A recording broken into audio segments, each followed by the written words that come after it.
Comment effectuer les rendus finaux pour le projet Megavox 3D. Donc ici, on a l'énoncé de Megavox 3D. Bon, on vous demandait de modéliser l'espace à partir de votre fichier AutoCAD de 2D. Ensuite de tout ça, bon, ajouter des matériaux, des textures, etc. Dans un deuxième temps, on vous demandait de créer certains des matériaux, donc les carreaux acoustiques et les dousserets. Il y a des capsules vidéo qui existent là-dessus. Géolocaliser le bâtiment, il y a également une capsule vidéo qui existe pour vous aider à faire ça.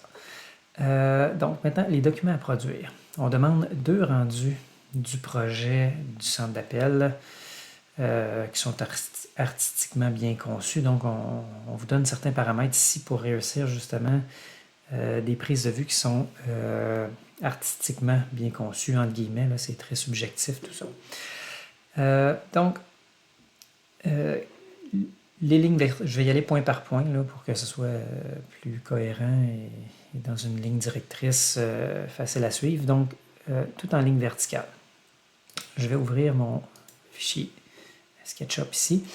Donc, j'ai mon fichier là, de Camvox et je vais faire le rendu en premier du bureau du directeur. Donc, on demande en fait des vues de l'aire ouverte, donc le bureau, la réception, et une vue d'un bureau avec fenêtre. Donc, je vais commencer par le bureau avec fenêtre.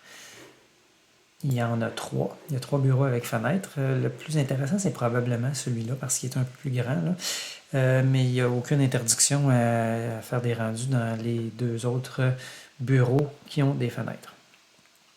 Donc, premièrement, comment faire pour faire les 2 points de fuite? C'est le premier point de forme qu'on a dans l'énoncé. On s'en va dans caméra ici. Et vous voyez, perspective, 2 points de fuite. Donc, la perspective, bon, vous voyez, ça bug un peu là, parce que en changeant les paramètres, on change notre prise de vue. Donc, en cliquant, je vais revenir, je pense, à la prise de vue que j'avais enregistrée. Donc, SketchUp par défaut va se mettre sur perspective maintenant. Perspective à 2 points de fuite, voilà, c'est-à-dire que les verticales vont être verticales et ils n'auront pas de fuyant. Donc c'est réglé pour ce point-là. Et généralement, Enscape va suivre, si je m'en vais dans le petit œil ici pour faire mes rendus, vous voyez ici c'est écrit 2 points. Donc il a suivi ce que je lui ai demandé. Alors, on peut faire un aller-retour là, pour voir si je vais ici et je change pour perspective. Quand je vais retourner dans mon Enscape, c'est rendu perspective, hein, vous voyez. Ça ne va pas dans les 2 sens, là. Je peux juste le changer à partir de ici. Donc, je vais tout simplement revenir bureau du directeur. J'ai beaucoup de choses ouvertes, là, donc mon ordinateur rush un peu. Donc, ici, ma prise de vue est à 2 points de fuite. Perspective 2 points de fuite. Donc, une fois que vous l'avez ajusté comme ça, vous pouvez cliquer droit sur votre onglet et faites mettre à jour. Et il devrait rester comme ça. On n'a plus qu'à recliquer sur l'onglet et on revient au point de vue qu'on a ajusté. Donc, vous voyez ici, 2 points. Donc, c'est réglé pour le premier picot, là, le premier point de forme. C'est comme ça qu'on fait pour mettre les lignes verticales. Donc, c'est une façon de faire là, en design et en architecture. On redresse les verticales. Même les photographes professionnels prennent des photos avec leur appareil photo. Et il y a des fuyantes sur les verticales, mais ils vont ensuite prendre leurs photos, les télécharger dans un logiciel. Habituellement, c'est Photoshop. C'est un logiciel du même type que GIMP. Mais ça redresse les perspectives, il y a des fonctions pour faire ça. Donc, c'est pas une vue de l'esprit, on ne vous demande pas ça pour rien, c'est parce que c'est comme ça qu'on fait de la photo d'architecture. Plus de plancher et moins de plafond. Donc, la ligne d'horizon, généralement, est au centre de notre image. Et bon, qu'est-ce que ça veut dire plus de plancher, moins de plafond? Dans notre perspective ici, on a un plafond. Généralement, lorsqu'on prend des photos intérieures, on est plus intéressé par ce qui se passe au niveau du plancher. C'est là que l'action se déroule. et le plafond est souvent moins intéressant. Donc, on va faire une perspective avec notre logiciel. Notre ligne d'horizon est au centre de notre écran.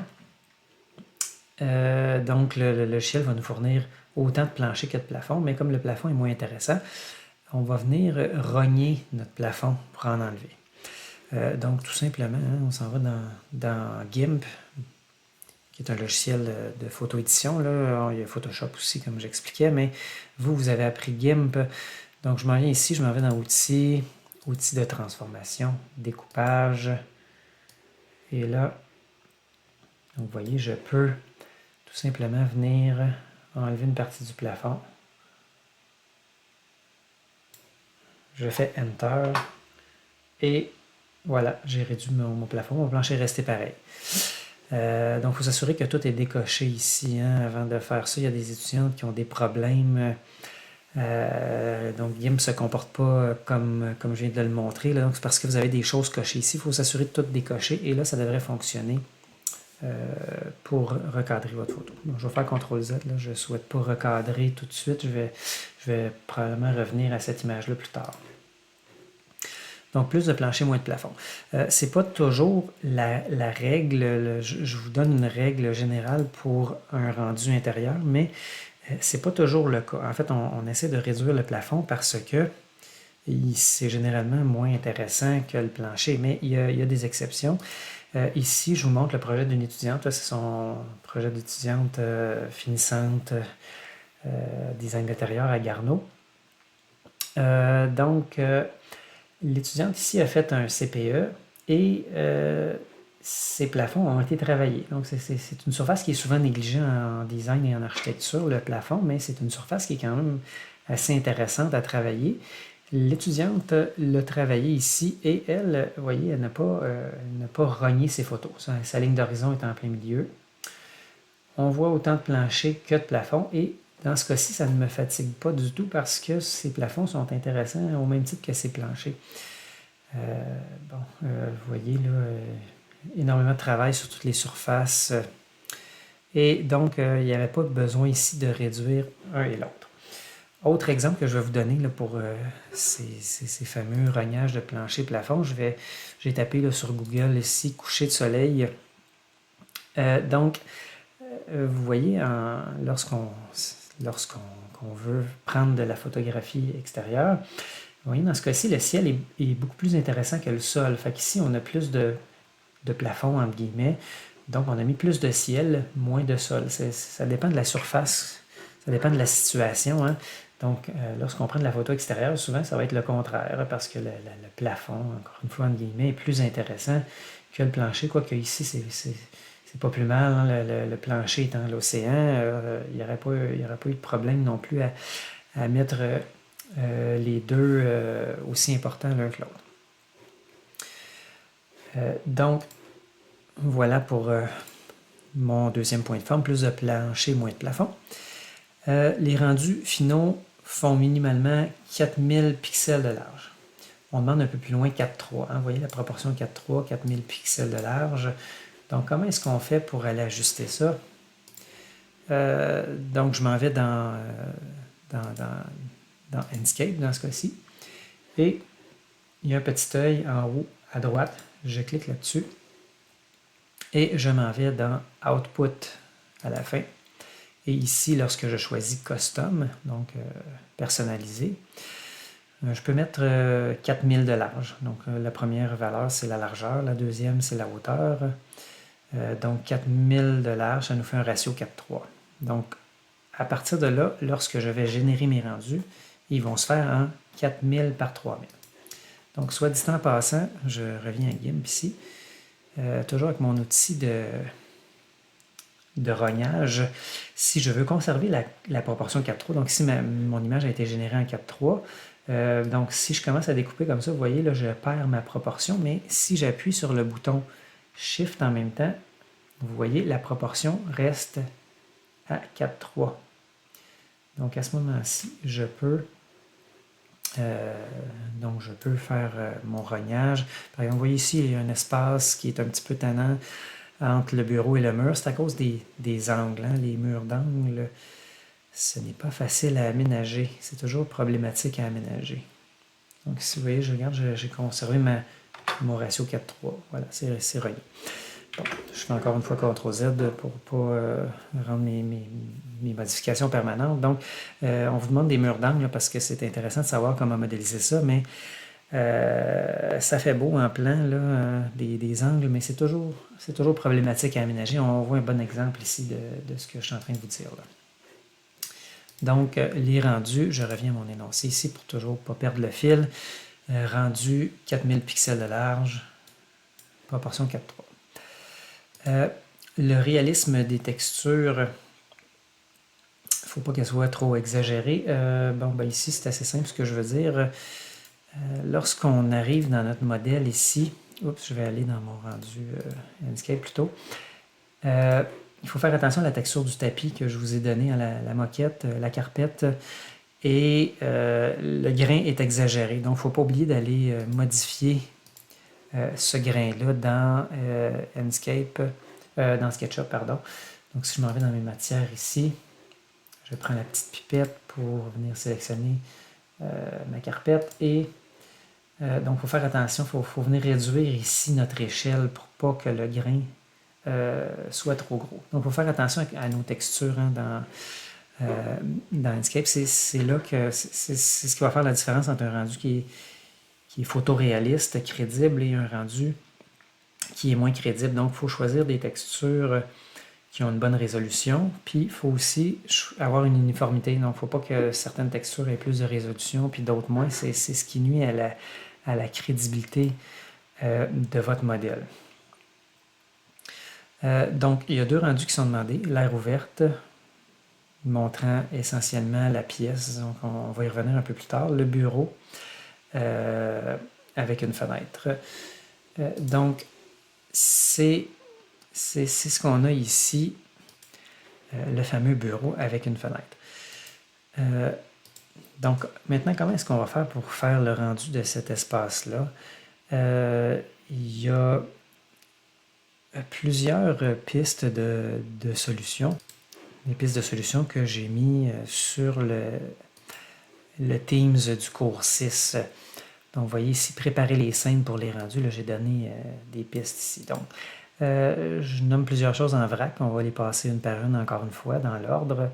La règle des tiers, choisir les points de vue pertinents, déterminer la hauteur de l'observateur, ajuster la focale, s'assurer que les verticales soient verticales. On en a déjà parlé de ça, les verticales.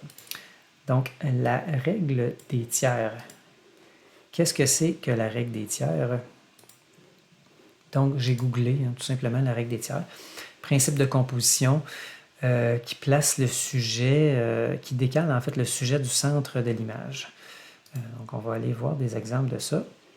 On pourrait faire un cours, parler toute une session complète des principes de photographie. Là, on essaie de simplifier parce qu'on c'est pas le but du cours, la règle des tiers, mais comme on fait quand même des images, on doit connaître ça. Donc, la règle des tiers, c'est que pour ajouter du dynamisme à notre image, on va décaler un peu notre sujet, nos sujets, plutôt que de les cadrer. Donc, quand on fait une photo de passeport, on met la face du sujet en plein milieu et on essaye d'éliminer toutes les ombres, là, toute la distraction. Donc, on fait quelque chose qui n'est pas artistique, mais c'est le but d'une photo de passeport, c'est de transmettre des informations sur l'apparence de la personne la plus objectivement possible. Donc, lorsqu'on fait de la photo artistique, on va essayer de faire le contraire. On va essayer de créer du dynamisme, de la distraction. Donc, en décalant le sujet vers la droite ou vers la gauche, on va venir créer un mouvement, une dynamique, une richesse là, dans notre sujet. Donc, vous voyez ici, on prend des photos. Le sujet de la photo, c'est cette... ici, là, je prends toutes sortes d'exemples en vrac. Là.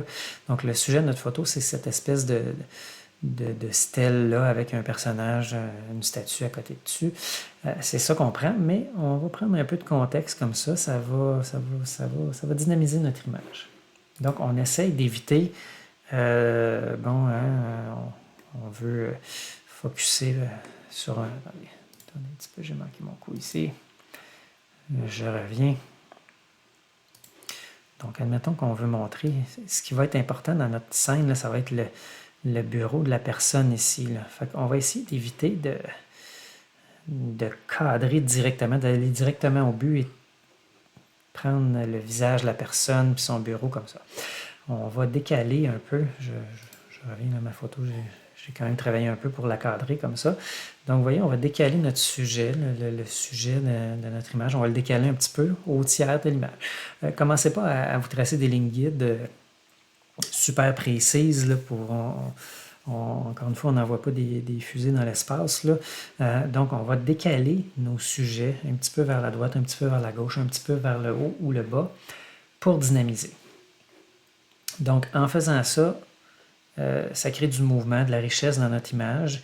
Et cette espèce de dynamique-là va, entre autres, détourner les yeux de l'observateur des défauts de notre dessin. Donc, forcément, il va y avoir des défauts. Hein, ce n'est pas une vraie image, ce n'est pas la réalité. Bon, les textures, les problèmes de texture. Vous voyez ici, il y a des motifs de répétition qu'on voit dans le tapis.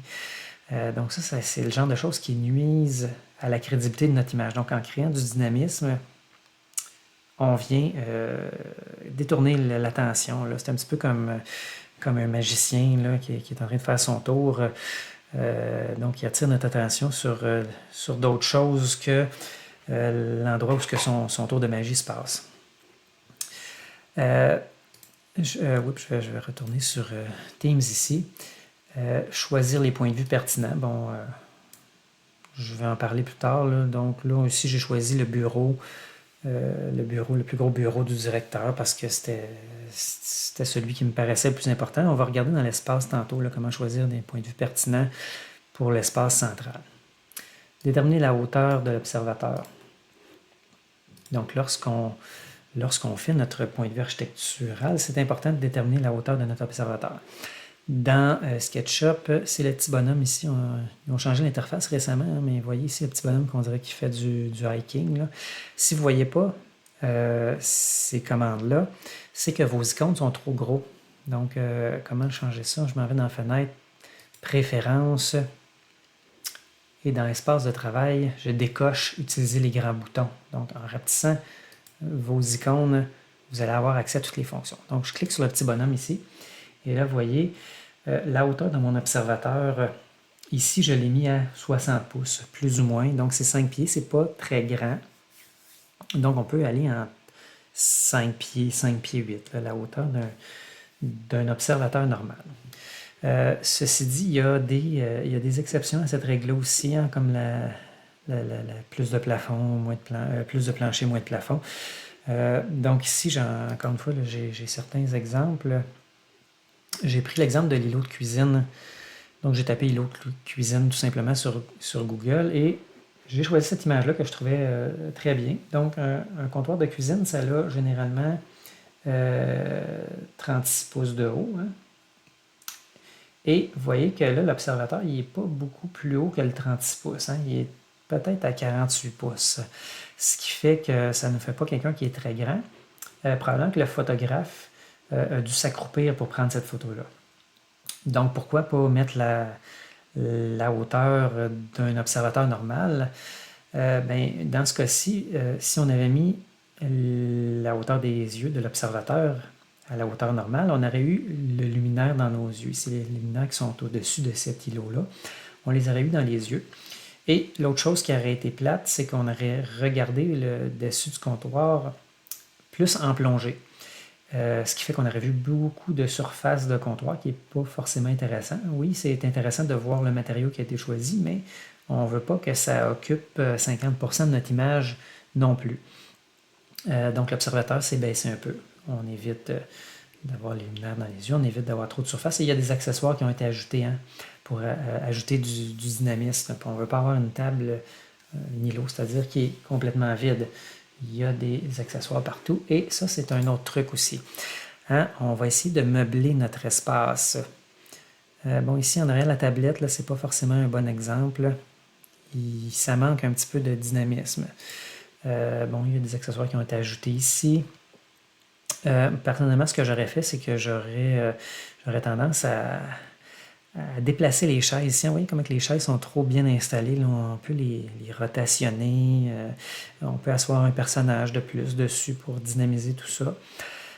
Donc, il faut que l'espace ait l'air habité. Encore une fois, lorsqu'on crée cette dynamique-là, mettre des objets pour habiter l'espace, ça détourne les yeux des défauts. Hein? N'oubliez pas, là, c'est ça le but de la chose, la règle des tiers. Créer un chaos, la hauteur de l'observateur, créer une espèce de chaos. On ne veut pas que ça soit trop chaotique non plus, on ne veut pas que ce soit bordélique, mais on veut créer un mouvement. Il faut quelque chose qui se passe là, quand on raconte l'histoire de notre scène pour justement détourner les yeux de l'observateur du défaut. C'est ce qui donne du photoréalisme. C'est pas juste le logiciel qui fait ça, c'est aussi le concepteur, la manière qu'on rend la scène est très importante. Oups, je retourne sur Teams plutôt. Ajuster la focale de la scène. Dans de l'architecture intérieure, on veut avoir une focale de 35 mm. Ça réfère aux lentilles, là, dans le temps qu'on prenait de la photo argentique là, avec un appareil photo qui n'était pas un téléphone cellulaire, avec des bonnes lentilles. On pouvait jouer avec ces angles de vue-là. Donc, quand on prend de la photo extérieure, c'est de la photo architecture d'extérieur, c'est des certains angles. À l'intérieur, c'est du 35 mm, ce qui triche un peu l'œil humain, là, mais qui permet de voir une scène sans trop déformer la réalité. Donc, on clique sur la petite loupe ici où on fait Z au clavier.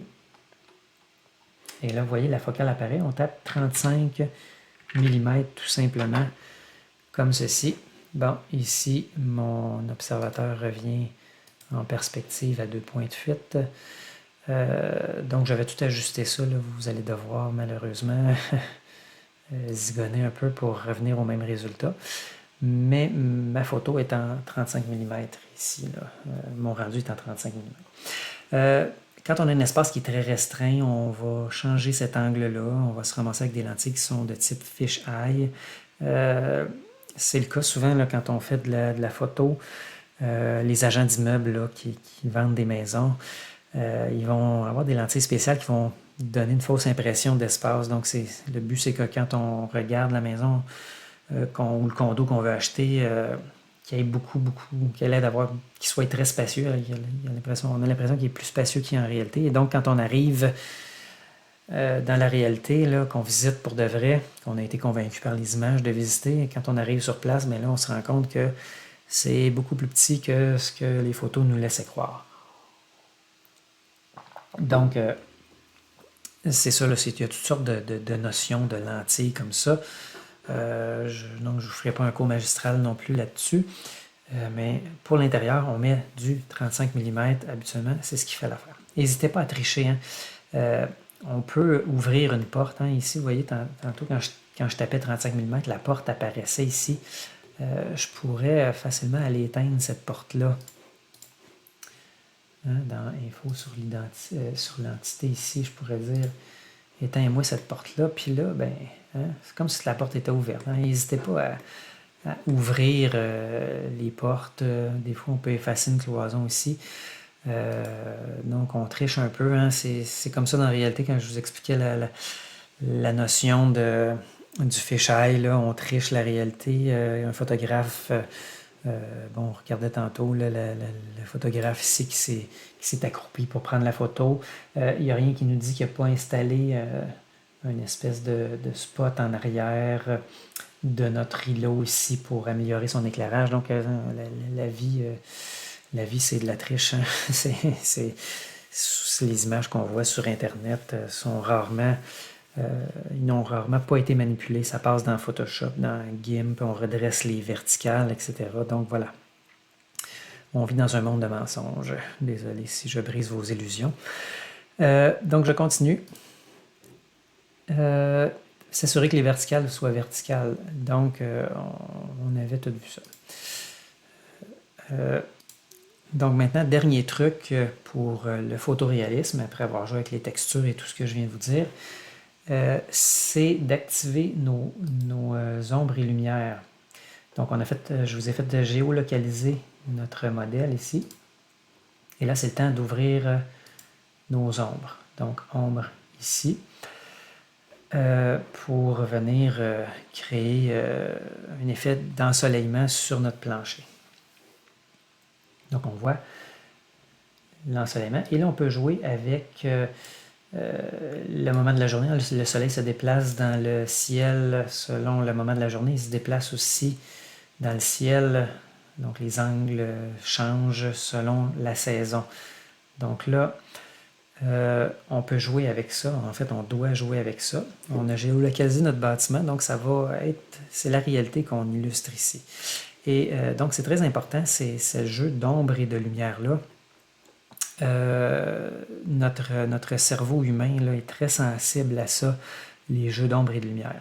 Et là, encore une fois, hein, on a créé du dynamisme par la règle des tiers, on a ajusté la hauteur de notre observateur, on a placé des accessoires, on dynamise en déplaçant les chaises un peu.